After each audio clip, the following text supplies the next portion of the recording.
Diabetes किंवा मधुमेह ज्या आजारामध्ये आपल्या रक्तातली साखर वाढते, या आजाराचे वेगवेगळे प्रकार आहेत. याबद्दल तुम्हाला काही माहिती आहे का? त्या प्रकारांबद्दल मी आज बोलणारच आहे, पण त्याआधी आपल्या रक्तातली साखर अगदी काटेकोरपणे कशी नियंत्रित ठेवली जाते हे आपण समजून घेऊयात. त्या पाठोपाठ आपल्याला प्रकारही सहजी समजू शकतील. आपल्या शरीरामध्ये स्वादुपिंड किंवा पॅन्क्रियाज नावाची ग्रंथी असते, ज्या ग्रंथीमध्ये इन्शुलिन नावाचं संप्रेरक किंवा हॉर्मोन हे तयार होत असतं आणि ते रक्तामध्ये सोडलं जात असतं. आणि या इन्शुलिन या हॉर्मोनमुळे आपल्या रक्तातली साखर नियंत्रित राहते, हे तर सर्वसामान्य सगळ्यांनाही माहिती आहे. आता हे जे इन्शुलिन जसं तयार होतं तसंच स्वादुपिंडामध्ये दुसरंही एक संप्रेरक तयार होतं आणि या दोन संप्रेरकांच्या बॅलन्स मधून आपल्या रक्तातली साखर ही नियंत्रित होत असते. या स्वादुपिंडामध्ये दोन प्रकारच्या पेशी असतात. एक प्रकारच्या पेशी म्हणजे बीटा पेशी किंवा बीटा सेल्स, याच्यातून हे इन्शुलिन हॉर्मोन तयार होत असतं. आणि दुसऱ्या प्रकारच्या सेल्स म्हणजे अल्फा सेल्स, ज्याच्यामधून ग्लुकॅगॉन नावाचं हॉर्मोन तयार होत असतं. आपण काहीतरी खाल्ल्यानंतर आपल्या रक्तामध्ये अन्नामधली साखर शोषली जायला लागते आणि रक्तातल्या साखरेची पातळी हळूहळू उंचवायला लागते.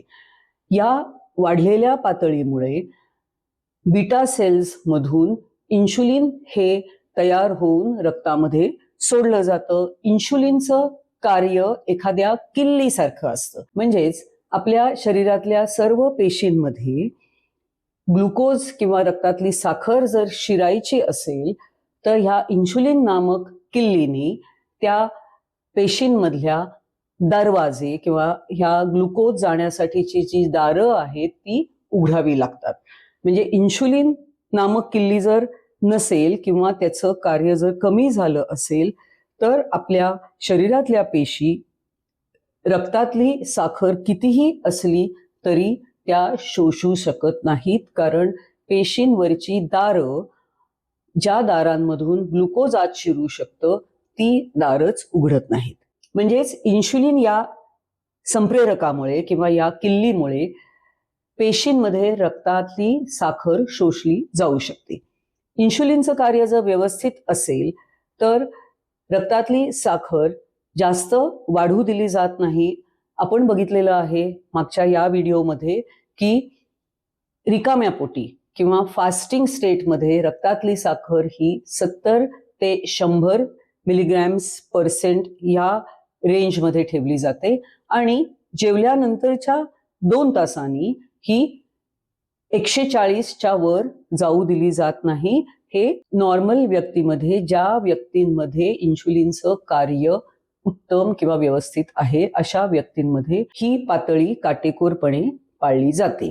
इन्शुलिन हे पेशींमध्ये साखर जाण्यासाठी किंवा पेशींना साखर शोषून घेण्यासाठी जसे कारणीभूत असते, तसेच आपल्या अन्नामध्ये पेशींच्या जरुरीपेक्षा जास्त साखर आली तर हे इन्शुलिन ती जास्तीची साखर ग्लायकोजन नामक घटकामध्ये आपल्या शरीरामध्ये साठवून ठेवते.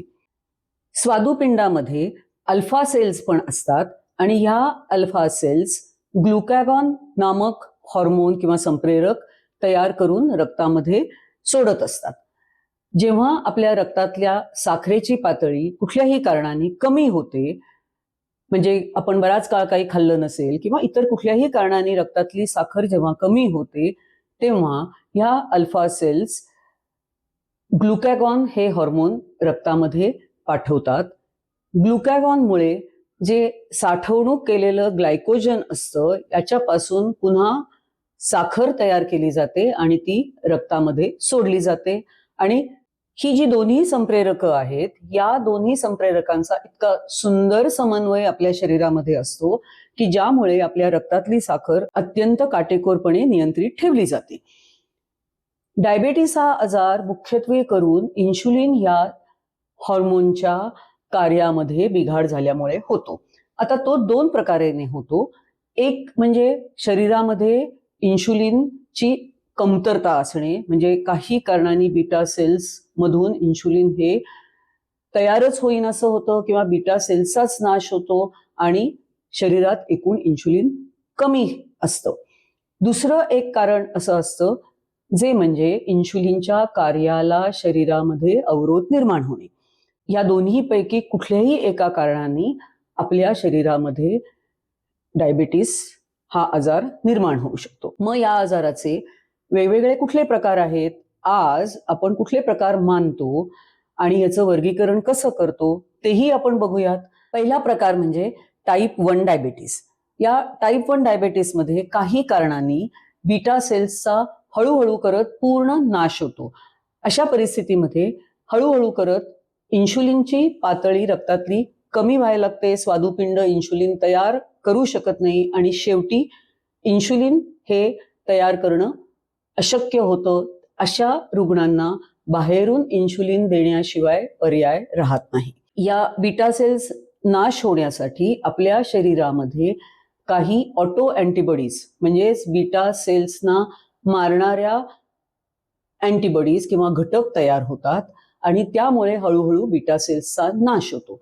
पण या ऑटो अँटीबॉडीज शरीरामध्ये का तयार होतात याचं नेमकं कारण अजून आपल्याला कळलेलं नाहीये. याला अनेक कारणं दिली जातात. त्याच्यामध्ये काही इन्फेक्शन्स, अनुवंशिकता आणि इतरही कारणं दिली जातात. पण नेमकं कारण माहिती नसल्यामुळे या आजाराला प्रतिबंध करणे आज तरी आपल्याला शक्य नाहीये. ह्याचं निदान वेळच्या वेळी करून अशा व्यक्तींना इन्शुलिन देणे आणि त्यांची रक्तातली साखर नॉर्मल ठेवणे हे आपल्याला सहजी शक्य आहे. डायबिटीसचा दुसरा प्रकार म्हणजे टाईप 2 डायबिटीस. या आजारामध्ये शरीरामध्ये इन्शुलिनच्या कार्याला काही कारणांनी अवरोध निर्माण होतो. अशा रुग्णांमध्ये इन्शुलिनची पातळी जरी सामान्य असली किंवा कित्येक वेळा जरी जास्त असली तरीही ही इन्शुलिनची किल्ली नीट चालत नसल्यामुळे या रुग्णांच्या पेशी रक्तातली साखर शोषून घेऊ शकत नाहीत आणि त्यांच्या रक्तातल्या साखरेची पातळी वाढते. या इन्शुलिनच्या कार्याला अवरोध का निर्माण होतो किंवा ज्याला आम्ही इन्शुलिन रेझिस्टन्स म्हणतो हा का होतो याची कारणं आपल्याला माहिती आहेत आणि ही सगळी जी कारणं आहेत ती आपल्या जीवनशैलीशी निगडीत आहेत. चुकीच्या जीवनशैलीमुळे आपल्या शरीरामध्ये इन्शुलिन रेझिस्टन्स तयार होतो आणि जीवनशैली सुधारून हा टाईप 2 डायबिटीस जो आहे तो आपल्याला कंट्रोलमध्ये ठेवता येतो. आणि आरोग्यधन चॅनलमध्ये या डायबिटीस सिरीजमध्ये माझा भर मुख्यत्वे करून टाईप 2 डायबिटीस यावर असणार आहे, ज्यामध्ये आपण आपली जीवनशैली सुधारून आपला डायबिटीस कंट्रोलमध्ये ठेवू शकतो. डायबिटीसचा तिसरा जो प्रकार आम्ही मानतो तो म्हणजे काही विशिष्ट कारणांमुळे होणारा डायबिटीस. यामध्ये एखाद्या पर्टिक्युलर जनुकातील दोषामुळे होणारा डायबिटीस ज्याला आम्ही मोनोजेनिक डायबिटीस म्हणतो किंवा रासायनिक घटकांमुळे होणारे डायबिटीस, काही औषधांमुळे होणारे डायबिटीस, हे सगळे डायबिटीस हे या तिसऱ्या प्रकारात मोडतात. डायबिटीसचा जो चौथा प्रकार आम्ही मानतो तो म्हणजे गर्भावस्थेत होणारा डायबिटीस. काही महिलांमध्ये गर्भावस्थेत त्यांच्या शरीरामध्ये डायबिटीस निर्माण होतो. ज्यांना आधी कधीही डायबिटीस नाहीये अशा महिलांमध्ये गर्भावस्थेत असताना त्यांच्या गर्भावस्थेच्या 3-4 महिन्यापासून पुढे कधीतरी डायबिटीस होतो. अशा प्रकारच्या डायबिटीसला आम्ही जस्टेशनल डायबिटीस किंवा गर्भावस्थेत होणारा डायबिटीस असं म्हणतो.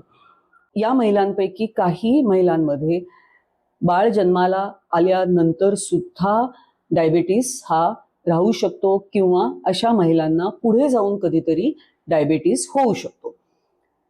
आता आपण हे 4 प्रकार बघितले म्हणजे टाईप 1 डायबिटीस, टाईप 2 डायबिटीस, विशिष्ट कारणांमुळे होणारा डायबिटीस आणि गर्भावस्थेत होणारा डायबिटीस. हे 4 प्रकार आपल्याला समजून घेणं का आवश्यक आहे? कारण या 4 प्रकारांमध्ये ट्रीटमेंट किंवा उपचाराची पद्धती ही थोड्या थोड्या प्रमाणात वेगळी आहे. म्हणजेच सर्व प्रकारांमध्ये आपण रक्तातली साखर नियंत्रित ठेवायचा जरी प्रयत्न करत असलो तरी औषधं, आहार पद्धती किंवा इतरही काही गोष्टी वेगळ्या आहेत. त्यामुळे आपल्याला जर डायबिटीस झाला असेल तर तो नेमक्या कुठल्या प्रकारात मोडतो हे जाणून घेणं अत्यंत आवश्यक आहे. डायबिटीस बद्दलची ही वेगवेगळी माहिती या डायबिटीस सिरीजमध्ये माझ्या या आरोग्यधन चॅनलवर मी सांगत राहणार आहे. त्यामुळे सगळे व्हिडिओज तुम्ही पाहायचे आहेत. अजूनपर्यंत जर आरोग्यधन चॅनलला तुम्ही सबस्क्राईब केलेलं नसेल तर आजच सबस्क्राईब करा. आपले मित्रमंडळी, नातेवाईक सगळ्यांना हे व्हिडिओज जरूर पाठवा. कॉमेंट्स करा. तुमच्या काही शंका असतील तर व्हिडिओच्या खाली जरूर विचारा. बरं आहे मग मंडळी, पुन्हा असंच पुढच्या व्हिडिओत भेटूयात. धन्यवाद.